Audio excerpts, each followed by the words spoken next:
Good evening, everyone, and thank you for coming. My name is Cecile Zwiebach, and I am a member of Harvard Students for Israel.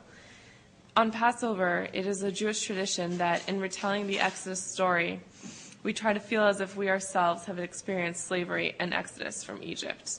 Tonight, we will be hearing from Francis Bach, a former slave, whose personal story will bring to life the experiences of servitude and freedom. Imprisoned and tortured by Arab slaveholders, 23-year-old Francis Bach is a former Dinka slave from Sudan. At the age of 7, he was abducted in a Sudanese government slave raid and brought to northern Sudan, and held in bondage for nearly a decade. In 1996, he escaped from slavery and settled in Boston, where he works today with the American Anti-Slavery Group. He has testified to the Senate, met with Secretary of State Madeleine Albright, carried the Olympic torch, and been honored by the Boston Celtics. Most recently, Bach met with President George W. Bush at the White House upon the signing of the Sudan Peace Act. Francis Bach currently educates people of all ages and backgrounds about his own experiences, telling audiences how his master beat him and told him that he was an animal. In 2003, St. Martin's Press will publish his autobiography. Bach's own struggle against Islamic intolerance and subjugation will help us understand that the war against Israel is but one manifestation of an assault on ethnic and religious minorities in the Middle East, and that Jews are not the only minority in the Middle East whose right to self-determination is being challenged. Please join me in welcoming Francis Bach. Take the seat back. Well, good evening. It's great to be here. And I thought I was talking earlier that the city we have here is not enough for the people, but now we have a lot of seats even, still not people sitting on it. And I was expecting to be more people, but it's okay. I know all of us here could be great teams to take this message to a lot of people who didn't show up here tonight. And before I start talking to you, I want to thank you for having me here, especially for the Passover to be a speaker to you. And this is not the first time to me, actually, to start. I've told you I spoke to the Jewish groups in the Passover. I've done it many times in different states, in different cities. You know, when I first started, I didn't know what this means exactly. But I talked to people who told me what this means. It's a memory of the time when the Essex had been enslaved in Egypt, which is not far from where we enslaved today. Sudan and Egypt, they are almost to be the same country, what I heard years and years ago. So I would like to begin by saying to you that, you know, even though it still hurts to the Jewish people for what the ancestors have been through, you know, when I was 10 Commandments, when the Moses said to Pharaoh, let my people go, and sea open for them, and they crossed the sea, when the Egyptians come after them, sea covered on those people and kill a lot of them. I sometimes say to Jewish people, you're lucky the sea opened for you, for your people. But yet the sea hasn't opened to my people, South Sudanese. And I know that's why some of you are helping a lot, and we're trying to talk to you because we experience the same things. We became brother and sister with Jewish people. And this is the one thing I want to share with you too. And now there's a lot of effort that's been done by Jewish people, not only in the United States here, but even back home in Israel. I heard from some people, some of you might not know, that they support our governments, not the government, the SPLA, the army that based in South Sudan, who depend in South Sudan's big support, not only support that we do here in the United States. And I can't thank Jewish people enough, but I hope we can return this great kindness someday with the people of South Sudan to them. Actually, I just want to share with you this story, my personal story, that I will be focusing on it with you. I wish I could talk about modern-day slavery around the world today, but I could tell you a little bit about it at the end. But I wanted to tell you what happened to me personally. As a young boy, 1986, when I was 7 years old. When I was 7 years old, my mother sent me to the local market to sell eggs and beans. She sent me with a kid of 15 and 16 years old. And we took a walk about 5 miles to a local market. But when we get to local markets, and let me be clear to you, when I say market, it's not like you're going to mall or big store, people actually gather underneath the tree, and that's where they sell and buy. And after they finish, they go back to villages where they came from. There's a little markets, but it's not like the mall. You can see everything there. You can shop all kind of things you need. And while I was sitting there next to adults in the local markets, I heard some adults saying that we saw smoke, and they point towards the village we came from, and some of them also says that we heard again shootings. But at that time, I wasn't aware of what's going on, or something happened already after we left the village. I was there having a lot of fun. I know I promised my mom I'm not going to go and play in the marketplace, because before we left, she was talking to one of the kids. Her name, a book. She's our neighbor, saying to her to make sure Francis is not going to leave the eggs and beans and go to play with the kids in the marketplace. And also make sure that when he sells the eggs, let him give you the money. And she also talked to me that don't confuse what a book's going to tell you.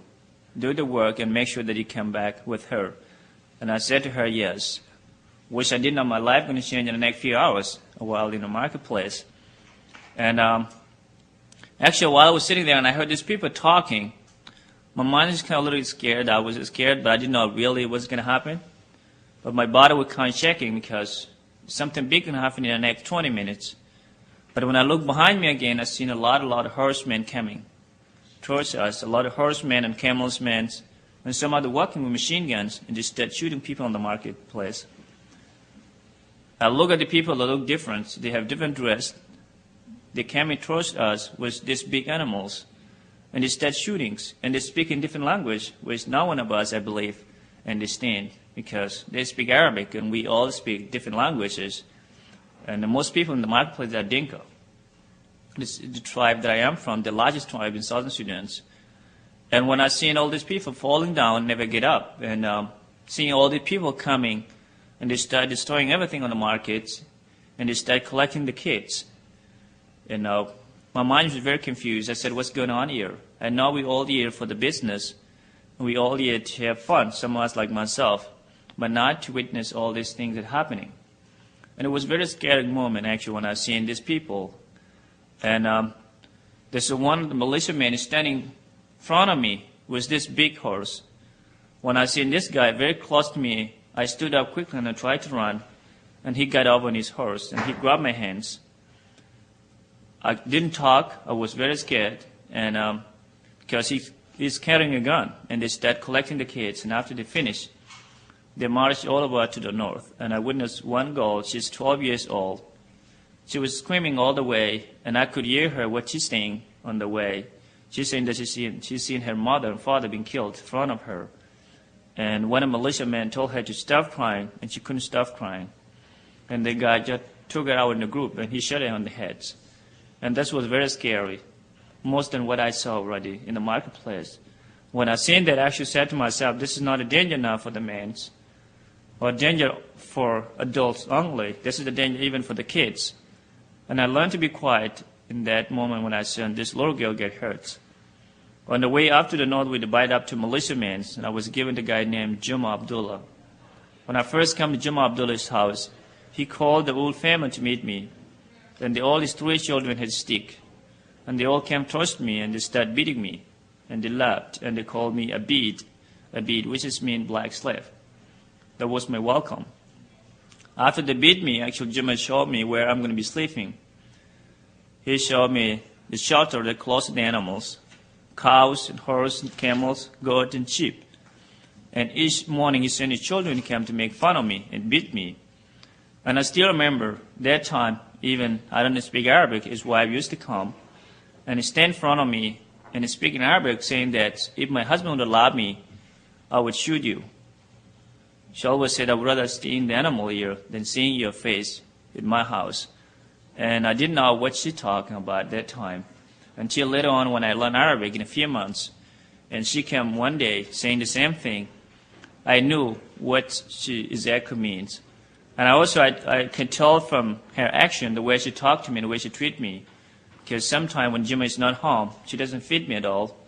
And she sent kids now and then to come make fun of me, spit on me, or laugh at me, or beat me. And I was very scared. I said, this woman, she's going to kill me one day.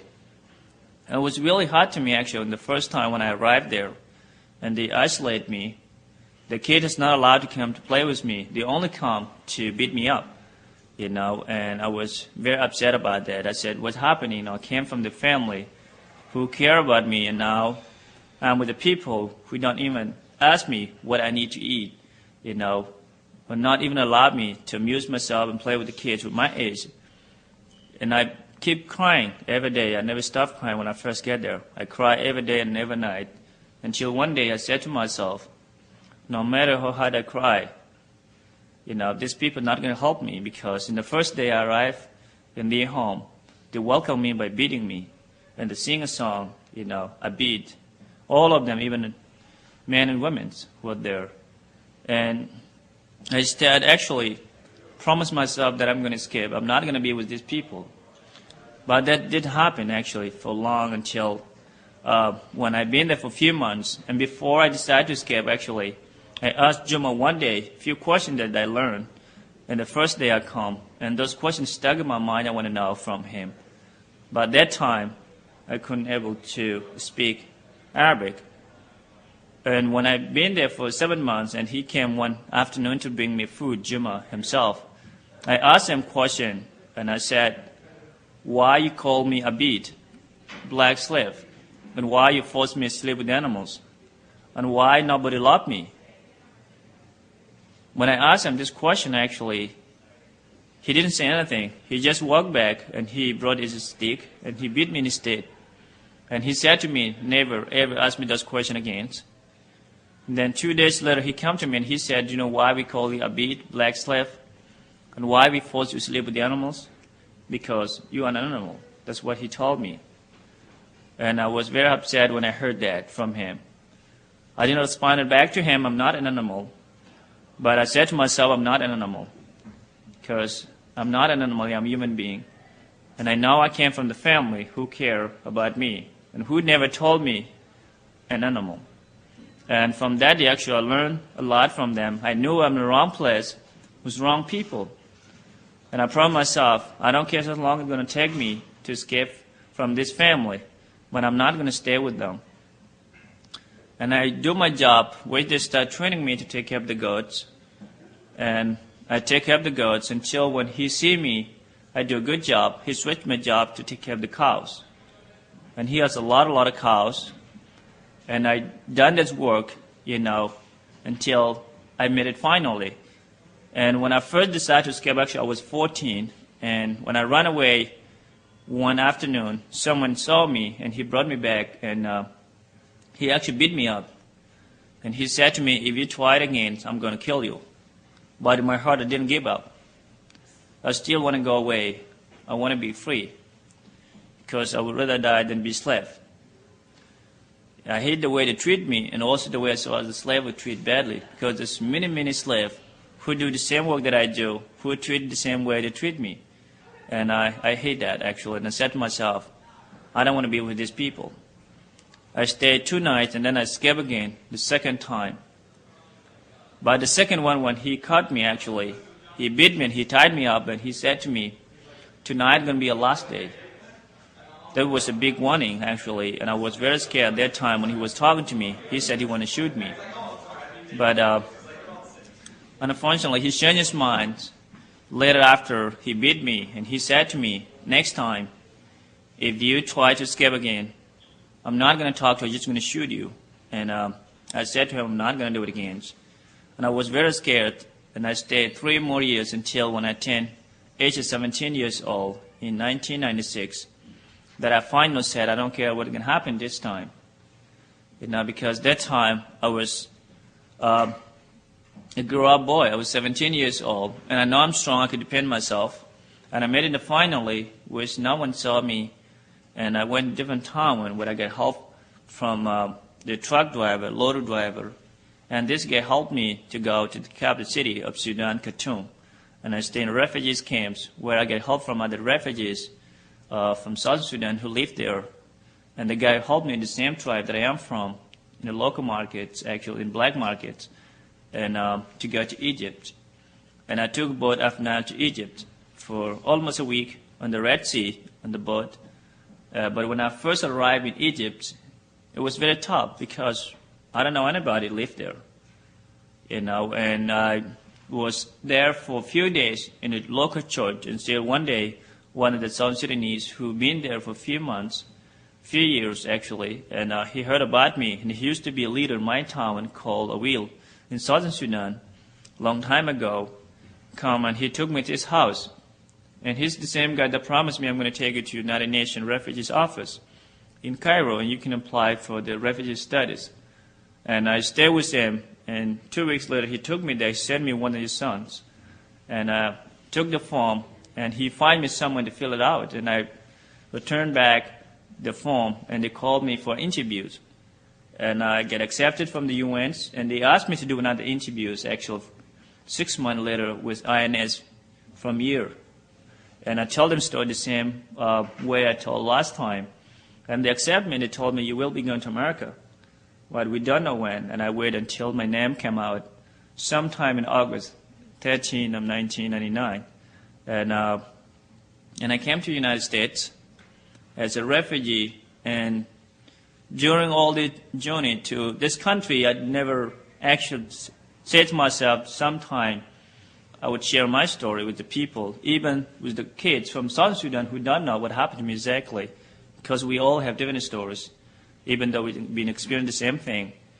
I never thought about sharing my story because I really don't want to remember the exciting day, and especially the day my mother sent me to marketplace, not only to do business for her, but to have fun with my friends. And that day I never had a chance to see them again, or even to see the kids who come with me. And also, I don't want to remember the life that I've been to for 10 years with these people, with a lot of isolation and not love, and and torture that beat me daily, all this stuff they do to me. And also experiencing the kids that I know who lost their legs and who stayed there, who can make it. Kids who are not strong like me, like I tried many times until I get away. So I didn't like to share my story at all. And I went to Fargo, North Dakota, where they settled me, actually. And I was in Fargo, and it was very hard, actually, when I first arrived in this country because I don't speak English that time at all. And I even stuck a few weeks in an apartment in Fargo. And till finally, when I learned a little bit of English, I talked to people from organizations who sponsored me, Lutheran Social Services, and they helped me to move to Iowa because there's a lot of South Sudanese population live in Iowa. And I lived in Ames for 5 months until one day I got a call from the guy named Justice Sage. He's an associate director of the American Slavery Groups. And he called me and he said, I heard about you for one of the South Sudanese who helped you in Egypt for the UN Forum. And we are the human rights organization fighting slavery worldwide. And when he said a lot of things, and I said to him, you know what? I'm not in slavery no more. I was slave for 10 years, but now I am okay. I'm here in the United States, and I'm working, and I have a lot of plans in my life. And Jesse didn't give up. Actually, he called directly to people I stay with them, and until I agreed to move to Boston in May 2000, and I didn't even make, 3 weeks, I guess it was, week and a half, I've been in Boston here. And Charles Jacobs, the president of the organization, the American Anti-Slavery Groups, said to me that I'm going to take you to Washington, D.C. to speak to the Congress in the Capitol Hill.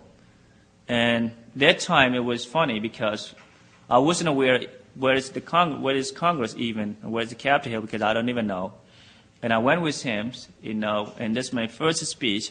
I spoke out in Capitol Hill. There's a lot of important people there, and I gave a talk. I shared my story, and it wasn't like the way I'm sharing with you today. It was a lot of different because at that time I didn't speak English very well. But soon I came back, I started giving a talk at the schools, at high school and colleges and universities. I spoke in September, I believe September 2000.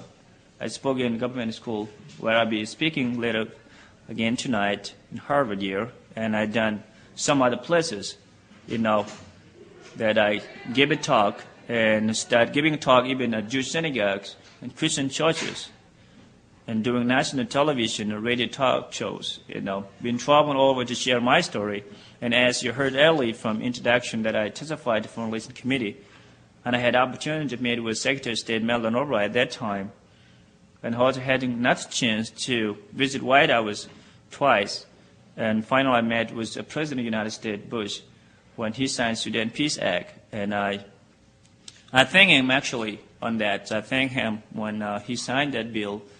I stood up and I said to him, President, I want to thank you personally, and also I want to thank you on behalf of my people, South Sudanese. And also I shared with him that if the women in Sudan knew today you signed the law for them, their sad faces will light up in hope.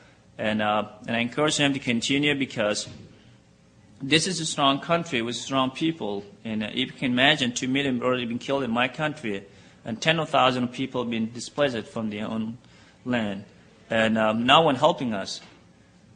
These people have been killed, 2 million. I think there are more than people that have been killed with all places that we run and help them, like in Kosovo, Rwanda, Somalia, and a lot of other places. And these people are just killed in Sudan, and no one helping them. And I say we are the people being abandoned, actually. And we trying to get the American government to help us, because this is a strong country, with strong people, and strong arms. And they could either help with any way if they want help. So when I know this talk today is not only going to go and educate Jewish people and Jewish students in Harvard University here, but it's also going to help everyone to understand this issue is still happening today. And as we sit here in comfort and freedom, there's a lot of people who lie awake at night and wonder, when they're going to be free. Because a few years ago, I used to do the same thing. I used to lie awake at night and wonder who's going to come and free me. And unfortunately, nobody come to help me except, I get away by my own, because I didn't give up. And I want to encourage you to take this message, not only to live in this room when we're going to leave, and talk to your parents when you see them, talk to your friends, talk to some other people in your community to share this story. Because a lot of us believe in this country that slavery ended in 1865. And I will tell them, if you think slavery ended in 1865, think again. Slavery is still alive today, even in this country we're living in. Not slavery 200 years ago, but there's slavery in America here today, which I heard CIA reported that 50,000 women and children trafficking each year to come to America. We promised by telling them they're going to get good jobs in schools. And I heard these people work for no pay under the threat of violence. I can't tell you a lot of details where, which neighborhood that happened. It might be in your neighborhood, which I don't know where you are from. And there's a lot of kind of slavery still happening, which I can't do details, but I heard there's some other country like Burma and Brazil, and a lot of other places. And we the American slavery, we're not only actually focusing on what's happening in Sudan or in Africa, we're fighting against slavery around the world. And we're grateful because we're in Boston. And I say, I'm lucky to be here in Boston too, because I heard and I read in my school, and I went to school for 1 year, that Boston is the center of abolitions. And we all abolitionists. We can fight to help others. And I want to encourage you to take this as a part of the work that you do daily to help tell the story, because we need to abolish slavery again today. And before I turn it over to you, I want to thank you for having me, even though we're not enough. I think we are now because we're strong in our hearts, and that's how it goes. It's not about million people. One person can make a difference, and I believe in this room, we all could make a difference. Because a few years ago, as I mentioned to you, I never thought I would be able someday to share my story, but today I share with all kinds of people, from very young age to high school students, to people like you. And I know a lot of people come to me sometimes when they say, you're helping us, you're making a lot of difference. And I heard this message actually from this great God King, Martin Luther King's wife, when she gave Charles Jacob Award called Boston Freedom Award in 2000, I believe, with Maya Menino. And she talked to us, and we walked her to her hotel. And she said to me, "You're not making a difference to your people only. And don't even think that because you're young, people won't respond or what you tell them. You're making a difference to every one of us here." And she actually shared with me how her husband, been struggle to fight for freedom of everyone, not only for African American, but fight for everyone to live free. And I'm not going to compare myself to him, Martin Luther King, but somebody helping, people too. I'm not here only to share my story with you or here on behalf of my people. I'm here on behalf of all of us and behalf of people that we mentioned. 27 million people are still in bondage today. I want to thank you. I want to turn it back to you. When you have any question for me, I'll be happy to answer your question. Before we go to question period, there is a clipboard going around, and one of the questions people have is, how can now that you've heard Francis talk, well, what can we do? And if you sign up on the clipboard, you'll actually become part of our Freedom Action Network with the American Anti-Slavery Group, and you'll receive email updates about slavery worldwide, and you'll also get information about how you can participate in any campaigns that we're doing, campaigns that will bring the issue to leaders, corporate leaders, and politicians, and so forth. So please sign on the sign-up sheet as it goes around, and if you have any questions for Francis, please sign. Sure, thank you. Actually, I have a question for either of you. First of all, can you explain a little bit about what this South Sudanese Freedom Act that President Bush signed is meant to do, and if it's sufficient, and if not, what are there any bills in progress or in the works that would make a difference here, or in terms of advocacy, what should be done, or what is your group doing that we could, I guess we get these, but it seems like advocacy is necessary to make sure that the government responds in a sufficient and adequate way to this problem, so just wondering what bills are in the works. Can you hold with that question? Actually, I could be back to you. Yeah, I'm not familiar with all of the particulars of the Sudan Peace Act, but what I can tell you is that it recognizes that what's been happening in Sudan as genocide. Right. And that is a huge step, because as soon as the United States government recognizes it as genocide, by law, the government is responsible to actually do something about it. And the legislation stipulates, I can't remember exactly how much money to Sudan. Something, 300 or 100 million, it's something over like a 3-year period. Yeah. And during that 3-year period, Sudan has to keep its part too in terms of ending its genocide in order to receive this kind of money. Mm-hmm. And so far, we have seen that the Sudanese government in Khartoum, the regime has continued, actually, these slave raids and genocide, and has not stopped its practices. Now, so your question is very good, because we still have to keep the pressure on, even though President Bush signed the Sudan Peace Act. It doesn't guarantee that he'll actually follow through.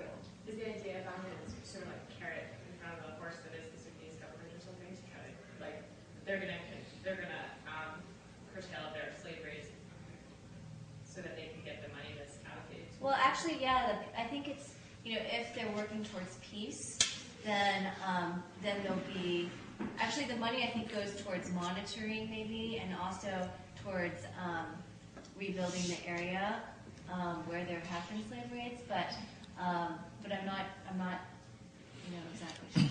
I think, in answer to your question, I think they're a mixture of carrots and sticks. Yeah. In the bill, carrots, if they pursue peace negotiations with the Sudanese leadership, then they get certain economic rewards, and if they fail to do that, then there are certain economic sanctions that are imposed.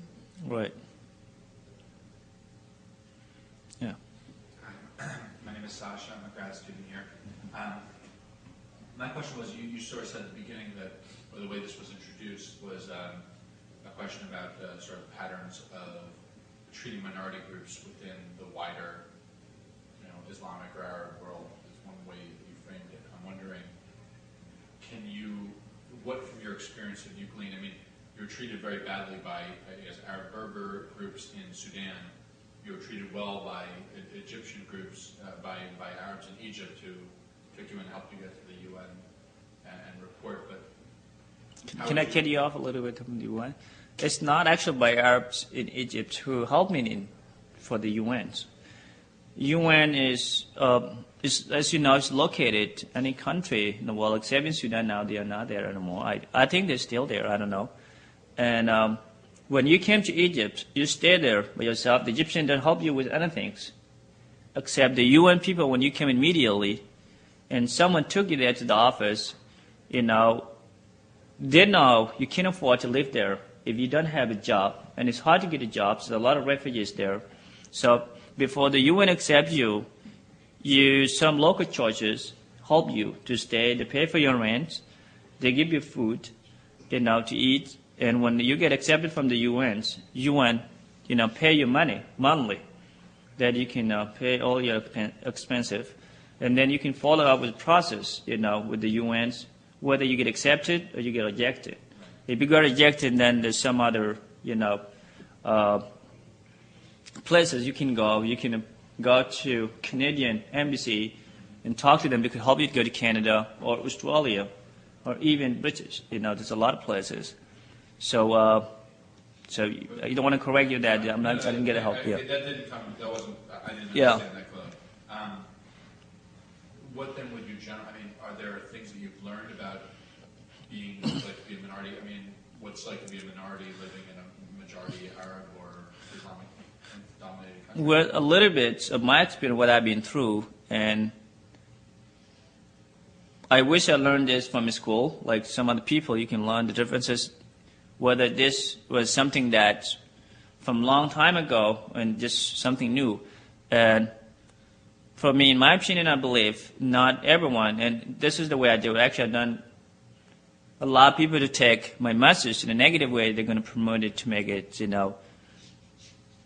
different kind of thing that I don't talk about it. I don't go by saying this is a conflict between Islam, and Christianity, and Jews. Or I don't go by saying this is a conflict between Arabs and non-Arabs, because in every country and in every culture, there's the good people and bad people. I always say this is not a matter of left and right. This is a matter of right and wrong. And these people who go to my country and raid villages and kidnapping women and children, include Jamal Abdullah himself, who enslaved me for 10 years, is wrong. It's wrong to slap me. It's wrong to treat me the way they treat me with his family. It's wrong for him to say what he shouldn't say, that I'm an animal, But I can't say I have hatred. If I had a chance to see him today, I would punish him or do whatever. I think I can't do that, and I can't promote this by calling it's all about Arabs and all about Muslims, even though we all feel that way, and this is the way they take it dumb. They say that people hate them because they are Muslims. That's what they say. Everybody feels the same way, but not all of us. There are a few of us who feel the same way that you just mentioned exactly. But to me, I don't go that way. I go by judging these people who do the wrong thing. They are wrong. They shouldn't do it.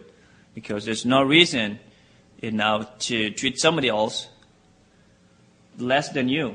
And there's no reason to call yourself you're better off than me, And there's no reason actually to go with those kind of things that doesn't make sense to me.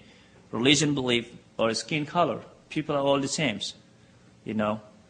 We should allow everyone to live in dignity and no, division between people, And in this case, it's really hard to give you, exactly what's the answer you're expecting from me, and this is the way it goes, because if you say yes, this is all about Muslims, you're wrong, because there's some Muslims you can find they're good. If you say Arabs, you might be wrong too. It's the same thing you can say with all Jews are bad or good, and you can't say that all Christians are bad or good too. So this question go, either direction. So I can't really give you exactly. I know this question has been asked many times. It's not the first or second or even third. I've been asked this question since I started giving a talk, not only when I talk to Jewish groups, but all kinds of people that I talk to. Francis, I was wondering what happened to your parents? I missed that if you answered that in your talk. Actually, I didn't talk about my family at all, except I mentioned that I left them when they sent me local markets. And during 10 years with Juma Abdullah, I actually never heard about my family because there's no communications that I could call them, and I never met anyone from the same village or relatives so they could tell me about my parents. Even when I escaped and I went to the refugees camp in northern Sudan, in Khartoum, in the capital, I didn't even hear about my family until finally when I made it to come to the United States. And I was giving a talk in D.C. somewhere, and I met with this guy who goes to Sudan several times a year called John Eibner, working with Christian Solidarity International, and Charles introduced me to him. And when I talked to him, he said to me, I'm going to Sudan in a few weeks, and I would like you to give your name of your parents and name of your village. So when I came back, I would tell you news. And he took name of my parents, and when he came back, actually, he said to me that, I'm sorry I come back with sad story for you, because he said he met one of my uncle, and he videotaped that actually. I don't know, it's not real uncle, but somebody may be related to my mother's side of father, I don't even know. And he said, when I met this guy, he said to me, your parents got killed in the same year. My mother and two sisters and father. So I lost my family in the same war, in the same issue, and now in the same situation that my people are still facing today. And the good thing, the same guy just went to Sudan, I think, a year and a half ago, and he met my brother in the army called Sudan People Liberation Army. And when he met him, actually, it was an accident because when they go there, they had to protect by the army in Southern Sudan. And my brother was one of the soldiers who come to protect them. And he made a phone call in Southern Sudan, satellite phone, and I talked to him. That's after 13 years, I believe, or 14. He didn't even know I'm alive, and I don't even know. And I talked to him, and now we're getting in touch. I sent him letters sometime when this guy going there. And we have people in our office, in the ASG office, actually, who met him. This guy's named Brand. Yes, met him. And Jay Williams, too, a student here at Harvard, met my brother twice when he went to Sudan to participate with the group of CSI who go hold the deemed slave. Another question I have is this. I understand that in the American anti-slavery group, there are former slave masters who Yes. have joined the right side. I was wondering, what's it like to meet people who used to be slave masters? What is that like for you? And who are now on your side? Well, I know slavery is the same no matter where it happened, and when it happened. Even though this guy came from a different country in Africa, and which kept me a little bit away from him by attacking him. I can't attack him, I shouldn't say this word. From asking him a lot of questions, why his father thought to do that. And now, I wish he was from Northern Sudan. I would have a lot of questions for him. But unfortunately, he's from a different country in Africa. And he's an Arab too, he decided maybe to do what he do in some purpose. Nobody knows, maybe he hate what his father used to do and what these people used to do to those who captives, whatever reason he decided to be against his own people and his own government. I don't know. I never talked to him about that. But I met him a few times and I talked to him. We speak in Arabic. He doesn't speak English. Because he only speaks French and Arabic. And it's good that he declared that what his father does is not a good thing, And he recognized that we're all the same, We shouldn't treat other people less than us. And I'm so glad that if, he continued to do what he do and I hope that he would learn English, and speak like the way I do to American public. I think the American people are important people that to know this issue, and unfortunately he doesn't even live here in this country. He lives in Paris, but he comes sometime. I heard he give a talk twice a year. So it's really great, but it's risk for him too, because the people who don't need him to do what he do, not only Mauritanian people, governments, but even people from other country who is from Arabic country, they don't want him to talk about slavery. They don't want to talk about, Arabs that they do bad things. So meeting him, I think it was a great experience. But one of the guy who talked to him a lot, Mukhtar Taib, he's a Mauritanian too. When he's escaped slave, he's not escaped. He been in slavery. He was born a slave. Did you hear this story? Yeah.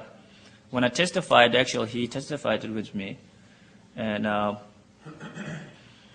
he tell real story who matched with the same thing that happening to us, and I like his story a lot. And one last question. I understand that you were recruited while you were living and working in Iowa. It was Iowa or Iowa? Iowa.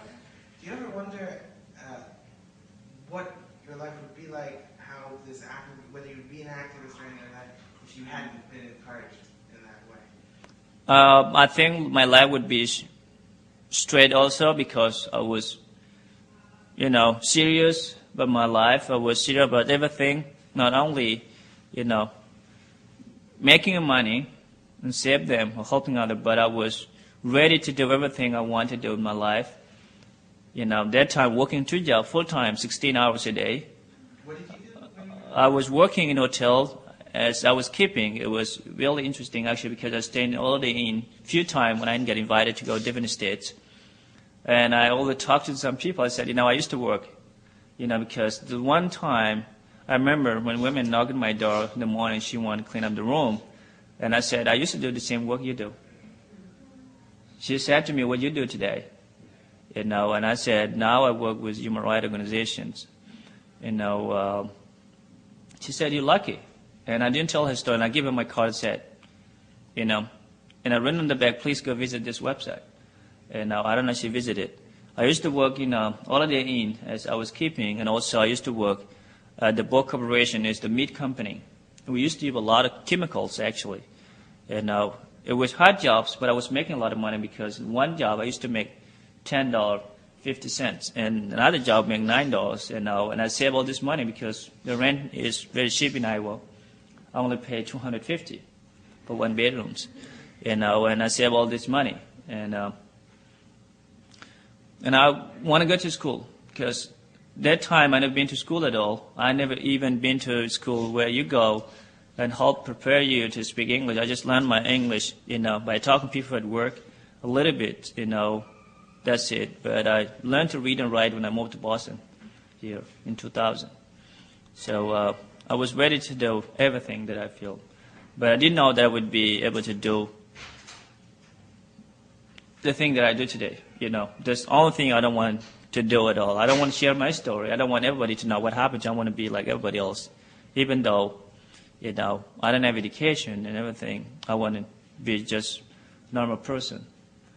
But today's life changed a lot to me, a lot of things I used to dream, I think that they're less than what now I dream, now I dream I want to be really somebody to help not only my people, South Sudanese, or my country, Sudan, but to help even the world better, and there's a lot of dream today than I used to, and because of the feedback of the people that I talk to, and encouragement that encouraged me to continue what I do, that actually reminded me of the book I read in school when I went to Boston Evening Academy for 1 year, A Tale of Two Cities. They have question where they say the best of the times and the worst of the times, and this question actually I respond them, 2 of them I have answer for them when we asked to write about these questions. And I cut off the time I was with my family,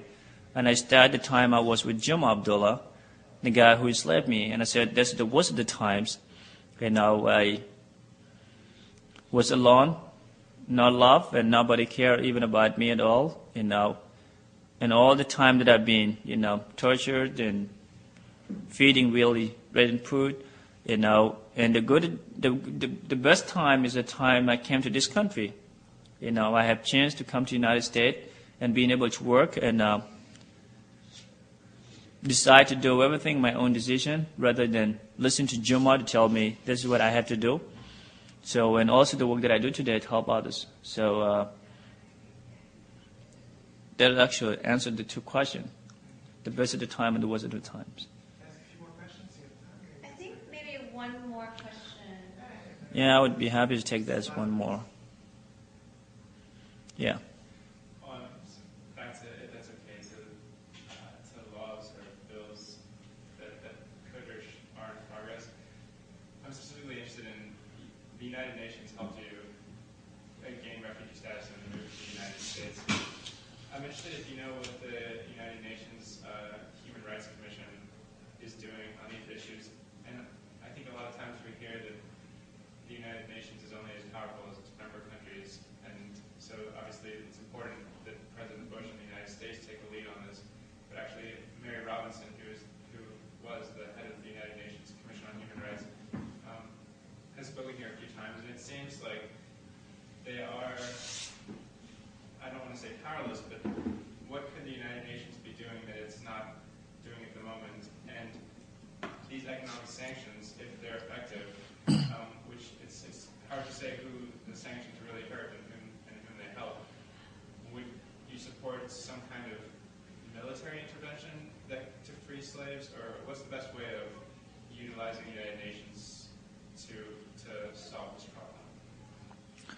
I can take a quick. Okay.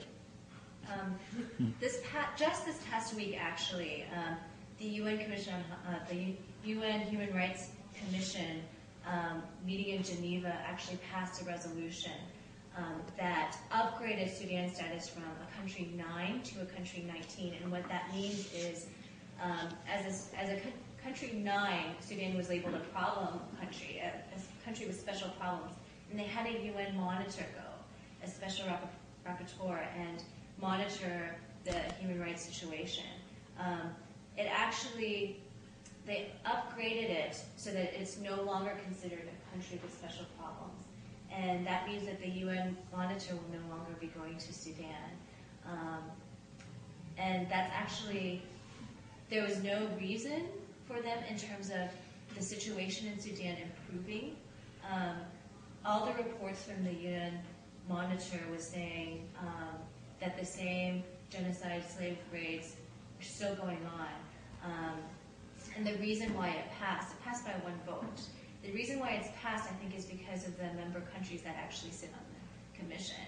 Libya, who actually has slavery from Sudan, is the chair of the UN Human Rights Commission.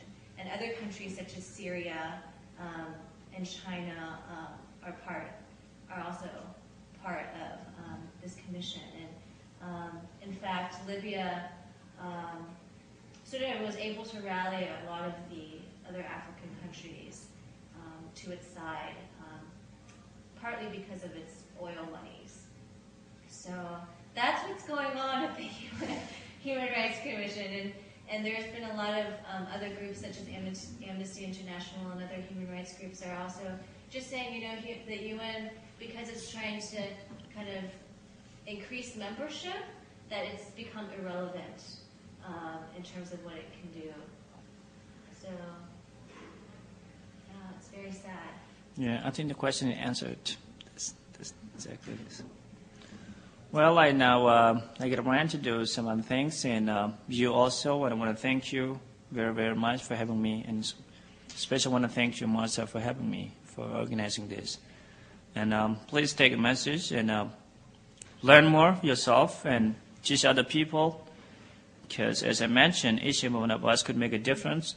There's a lot of work still need to be done, and this work needs to be done by us, and I want to encourage you to do something on this. You can do what you feel can do as individual person, as individual groups, And visit the website, and now we have many ways that people like you help, and that's what's direct you exactly what you can do personally or what you can do as a groups. And thank you very much. And thank you.